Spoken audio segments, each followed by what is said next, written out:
Renaissance Kingdom Wars is perfect for fans of the medieval era and real-time strategy. Let's be clear, what you've seen here is not a clone of Total War or Crusader Kings. What you've seen here is a unique RTS game inspired by elements of it. And these are made by indie developers, so we have to give indie developers the much amount of support that they need. I think this is the awesome game that you really need whenever you think of EU5 or Medieval 3. It perfectly scratches that itch. So let me give you the reasons why you need to get this game right now. The year is 1510, and you start as a mercenary raiding hamlets, towns, and cities. You become a lord and you manage rival diplomacies while trying to gain the favor of the king. It's not going to be an easy ride. I for one managed to raid a ton of towns while having to deal with enemy armies. It's a grand strategy game that focuses on this. You become powerful, you raise men in armies, you recruit new units, you research and you upgrade your cities. This is what I want Medieval 3 to be. There's over 500 cities you can fight in the Middle East and new towns and cities to conquer. There's so much that you can do. So everything seamlessly fits together.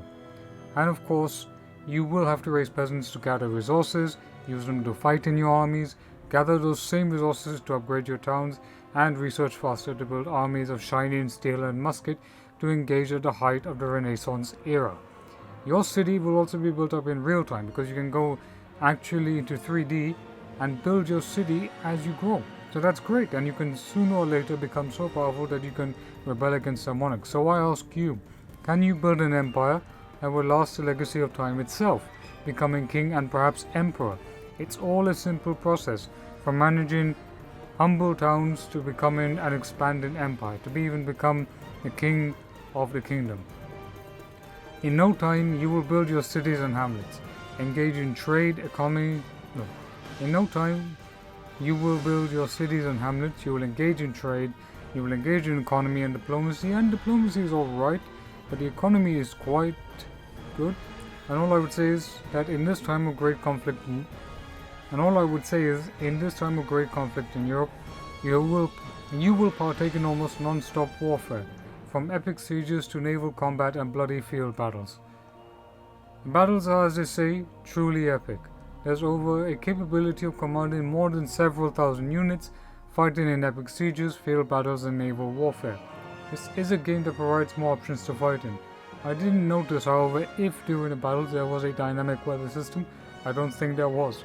When I won and conquered towns, I got lots of loot, but looting on the battlefield was not much that I could do about.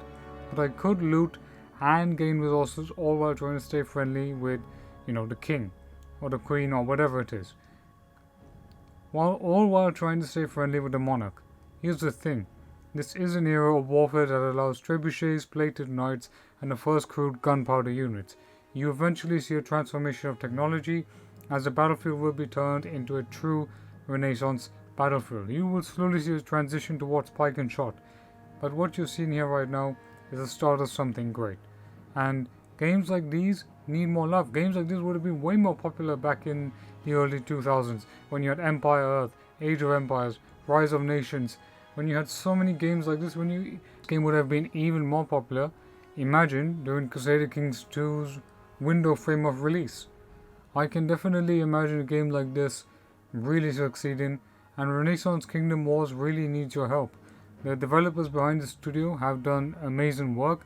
They developed Medieval Kingdom Wars. They also developed the fantasy titles as well that I also used to play so much back then.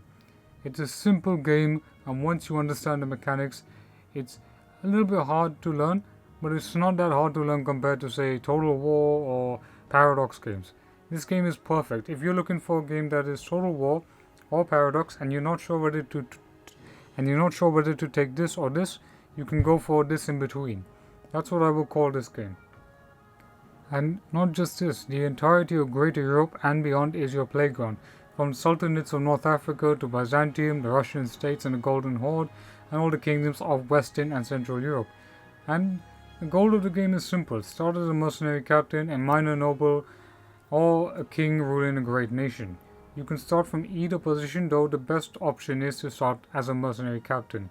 You know, there are dozens of kingdoms to choose from, and as I've said, 500,000 hamlets to start the game at. So each gameplay is unique.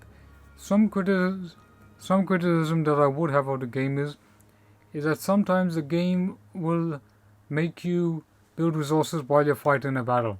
Now, while this is good, I don't necessarily see it as being necessarily important. The battles can feel a bit cumbersome, controls can be a bit clunky, and the units do move slow.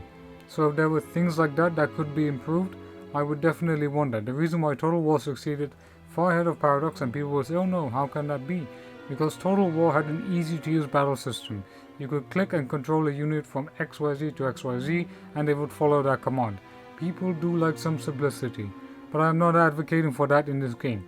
All I would want is more fluidity when I'm controlling battlefield units. I really do want economy play more of a role.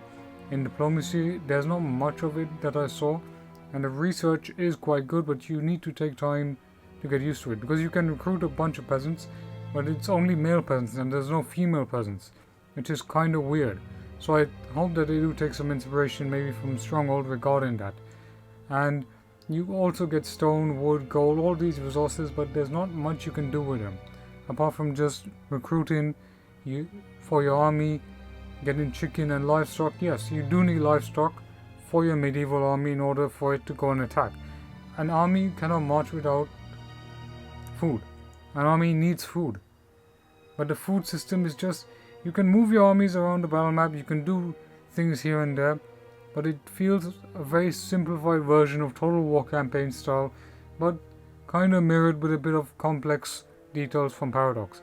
Now, it's not a clone or a remaster. It's its own unique game. So I would want some more changes in that regard. They could add in a lot more world events, and they could definitely do something here. But this game promises a huge amount of potential. I think it's great. And yes, I did receive an early copy from the developers via Keymailer, but it is a game that is worth having a look at. It's like Stronghold to a smaller degree, but it's definitely more like Age of Empires, Total War, Crusader Kings, all packaged in a great game. And you can write a story, but the main thing is you become mercenary and you will become an emperor. So if you're looking forward to this game releases very, very soon. Just go ahead and buy this game now, wishlist it as well, because you're missing out on a fantastic game. Don't forget to leave a like, share, comment and subscribe, and I'll see you in the next video.